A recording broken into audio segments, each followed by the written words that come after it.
ये आकाशवाणी का पटना केंद्र है। प्रस्तुत है पश्चिम चंपारण जिले की हलचल। इसे पेश कर रहे हैं हमारे संवाददाता आशीष कुमार। पश्चिम चंपारण जिले में बाढ़ की स्थिति लगातार गंभीर होती जा रही है। मुख्यमंत्री नीतीश कुमार ने कल जिले के बाढ़ प्रभावित इलाकों का हवाई सर्वेक्षण किया। बाद में मुख्यमंत्री ने वाल्मीकि नगर गंडक बराज का भी निरीक्षण किया। उन्होंने अधिकारियों से बाढ़ प्रभावित क्षेत्रों में राहत और बचाव कार्यों में तेजी लाने का निर्देश दिया। इधर जिले में गंडक के साथ साथ सिकराहना नदी भी तबाही मचाने लगी है। हजारों की आबादी बाढ़ से प्रभावित हुई है। वाल्मीकि नगर गंडक बराज से लगातार पानी छोड़े जाने के बाद दियारा के निचले इलाकों में बाढ़ की स्थिति गंभीर हो गई है। जिले के पिपरासी और ठकराहा प्रखंड के कई गांव समेत चकदावा, झंडू टोला, एसएसबी कैंप और बिनटोली में बाढ़ का पानी प्रवेश कर चुका है। वहीं योगापट्टी प्रखंड के जरलपुर, खुटवनिया और सिसवा मंगलपुर पंचायत के कई गांव बाढ़ की चपेट में आ गए हैं। इधर जिले में सिकटा नदी भी कहर ढहाने लगी है। नदी में आए दिन उफान से घोड़ासहन नहर के 28 लखा पुल के पास पश्चिमी सुरक्षा तटबंध क्षतिग्रस्त हो गया है, जिससे कई गांव जलमग्न हो गए हैं। प्रशासन लोगों से ऊंचे स्थानों पर जाने की अपील कर रहा है। बाढ़ प्रभावित क्षेत्रों में सामुदायिक रसोई घर का संचालन शुरू कर दिया गया है। साथ ही बाढ़ प्रभावितों के बीच राहत सामग्री भी बांटी जा रही है। वाल्मीकि नगर को पर्यटन नगरी के रूप में संवारने की कवायद के बीच पिछले गुरुवार को 120 करोड़ की लागत से बनकर तैयार कन्वेंशन सेंटर के लोकार्पण को पहुंचे मुख्यमंत्री नीतीश कुमार ने बगहा वासियों को बड़ी सौगात दी है।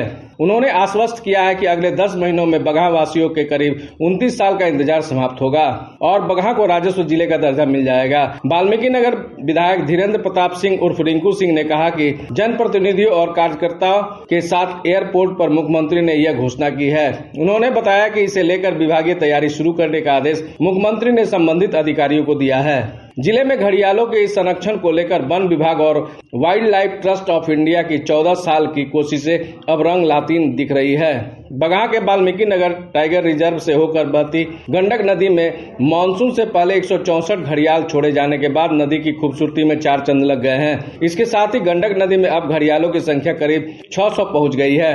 VTR के निदेशक नेशामणि के ने बताया कि 2010 में बिहार सरकार ने WTI के साथ मिलकर एक परियोजना शुरू की थी, जिसका मकसद था गंडक नदी में घड़ियालों की संख्या बढ़ाना। तब तक गंडक नदी में 10 घड़ियाल थे।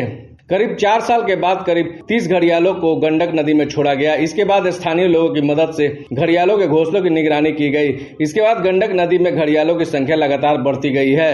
अंडा का प्रोटेक्शन करके उसको रिलीज करते हैं ताकि उसमें जो है पॉपुलेशन इसकी अच्छा हो जाएगी। इस तरह की इस साल में भी अगर देखेंगे 5 जगह पर नेस्टिंग हुई थी। 5 जगह से हम लोग उसको प्रोटेक्शन करके जो अराउंड 127 हैचलिंग्स हम लोग इस गंडा में रिलीज की गई ताकि इसके मतलब पॉपुलेशन अच्छा होगा। इसमें गंडक में खास करके जो है इधर वेस्ट चंपारण जिला का जो गंडक नदी है इसको पॉपुलेशन अच्छी बढ़ी हुई है। आज देखने के लिए मिलती है कि घड़ियाल की संख्या काफी अच्छी इंप्रूव हुई है। यहाँ चंपारण के जर्दालू आम की खुशबू व स्वाद किसी अन्य प्रजाति में नहीं है। इसकी विशेषताओं को लेकर इस प्रजाति के आम की GI टैग मिलने की उम्मीद बढ़ गई है। नौतन के प्रगतिशील किसान राघव प्रसाद द्वारा राजभवन में आयोजित आम महोत्सव में पश्चिम चंपारण के जर्दालू आम की प्रदर्शनी लगाए जाने और उसकी सराहना मिलने के साथ इस दिशा में पहल शुरू हो गई है।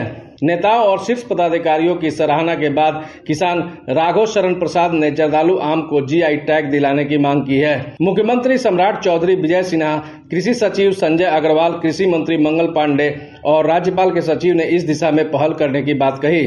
पश्चिम चंपारण के सांसद डॉक्टर संजय जायसवाल ने कहा कि भारत माला श्रृंखला 2 के तहत गोरखपुर, सिलीगुड़ी और रक्सौल दिगवारा हल्दिया एक्सप्रेसवे को सैद्धांतिक मंजूरी मिल गई है। जल्दी इसका DPR बनने के बाद काम शुरू होगा। इसके तहत फुलिया खाड़ में 6 लेन का एक पुल भी बनेगा। दोनों एक्सप्रेसवे की मंजूरी मिल जाने के बाद पश्चिमी चंपारण लोकसभा क्षेत्र से 3 एक्सप्रेसवे गुजरेगी। पटना बेतिया एक्सप्रेसवे की मंजूरी पहले ही मिल चुकी है।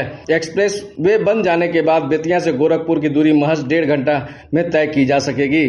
अभी आप सुन रहे थे पश्चिम चंपारण जिले की हलचल। इसे प्रस्तुत कर रहे थे हमारे संवाददाता आशीष कुमार।